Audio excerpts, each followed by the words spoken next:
Hey everyone, this is Dave, and in this episode, we're going to talk about client issue preparation.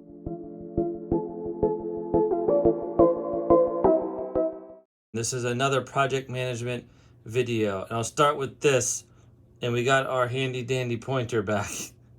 So, the worst time to prepare for a client issue is when the issue occurs.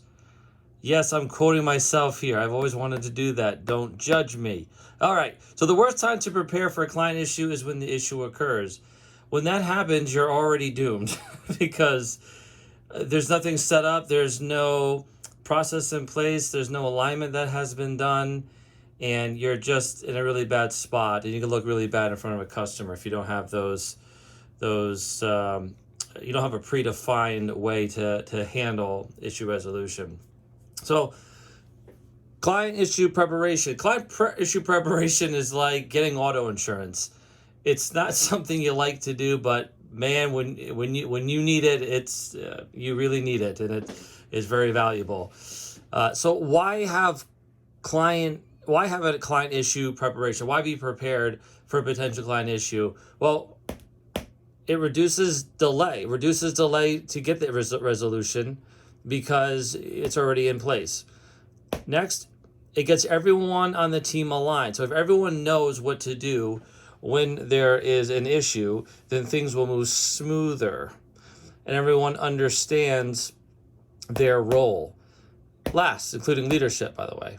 Last, it gets everyone on the team ready to act. So if you go to them and say, look, we're executing this issue resolution because of XYZ, and just a reminder, here are the steps towards our issue resolution that we all reviewed and agreed to. Like, okay, we know what we're doing. We all know what we're going to do. We all know what we're responsible for. Let's just get it done. Okay.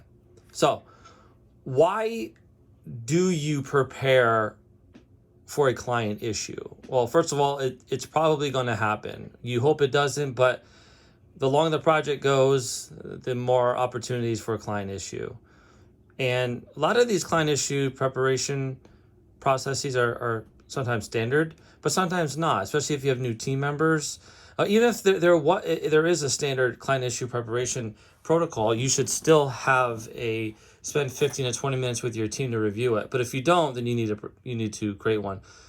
So why would you take time to prepare for a client issue? Why would you put in the time, the work, the preparation, all that stuff? Well, number one, clients want you to take ownership of the issues.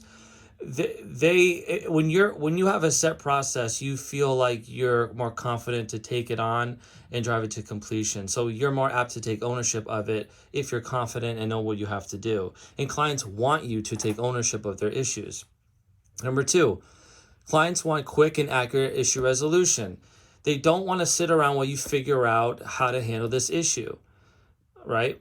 The basic steps to handling an issue should be in place.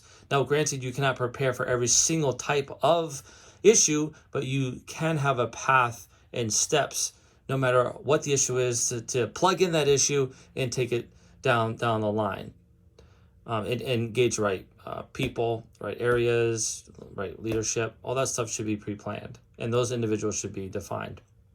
Number three, clients expect you to be prepared to handle their issues. That's like a cup holder. When you buy a car, you expect a cup holder in there. When a project manager is handling or leading an effort with a client, whether it's internal or external, they expect that you're going to have an issue resolution protocol in place. You're going to have an escalation path in place, right? There's no difference between having a cup holder in a car and having an issue resolution with a project manager. So, how to prepare for client issue resolution. So what can you do right now before your project even starts to get you prepared to handle any client issue? Number one, have a predefined escalation path that has agreement and buy-in. So don't just create an escalation path and assume the members of your team are going to follow it. Assume that everyone understands what you're trying to do. Assume that leadership is going to get involved. You have to create it, if it's not one created already, and gain agreement and buy-in for it. Agreement that, yes, this is a good path, and buy-in like, yes, we will help you and execute it with you. Number 2, have an issue log. Not only do you need to have an escalation path to handle the issue, but you have to have a way to track it. Clients want to see updates, which is number 3. Review the issue log regularly. There's some things called like an IRAD, for example, that you can track issues, risks, action items, and decisions. But the point is, we're talking about issue here, so have at least an issue log, and have that issue log be reviewed if you have weekly touch points with your client, review it on a weekly basis at the very least. Number 4, ability to be nimble with ad hoc meetings and quick responses.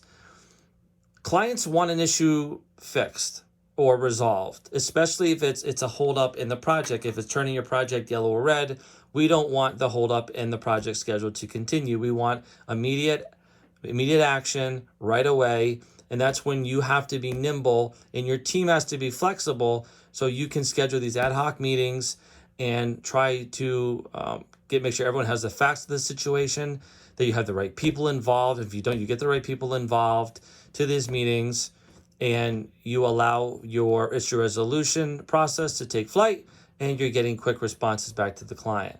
Quick responses does not mean quick answers. Quick responses means that you are providing adequate communication to the customer. Number 5, which kind of leads to communication, but over communicate. There's never, unless the client tells you to stop, over communicate. Provide updates as best you can, and in some situations there's not an update. Provide that. Say that I set out, I owed you an update at the end of the week. My update to you is I don't have an update. That's fine. It's making sure the customer is aware, and you're setting expectations and resetting expectations about how things are going, where you are in this resolution, and when you anticipate that you'll know when you're going to have a fix in place and when that fix is actually going to go live. And lastly, be caring and sympathetic to your customer. An issue is extra unforeseen work for them, and you as well, but your customers are busy, so are you, but your customer is the most important piece of the project. Be caring and sympathetic to their situation, right? You don't know what else is going on their work plate. And this is an extra work for them that they did not want, especially if your company caused it, this issue. You have to show some compassion and care to the customer, and make sure you're apologizing if that makes sense in that situation, and really understand that you're dealing with a person and not their company. Okay, that person's representing their company if you're working with another project manager or a business lead on their side, but make sure you're being caring and sympathetic to their situation. Do the right human thing to do when there's a situation that your company caused. Okay, so just remember that an issue is something that they didn't plan for, they didn't want. They're hiring your company or hiring you because you had great reviews, and having issues was not part of those glowing reviews that they read online. Make sure that because people understand that things are going to happen during projects, right? Bad things are going to happen. There's going to be issues, risks that pop up, unforeseen things, system incompatibilities, whatever it might be.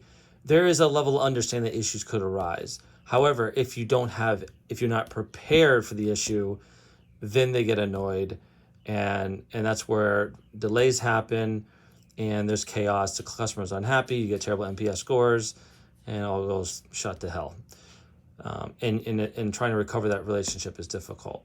So prepare for the great things, but also prepare for the issues as well. Hope this helped. If you have any questions, comments, let me know. Thanks.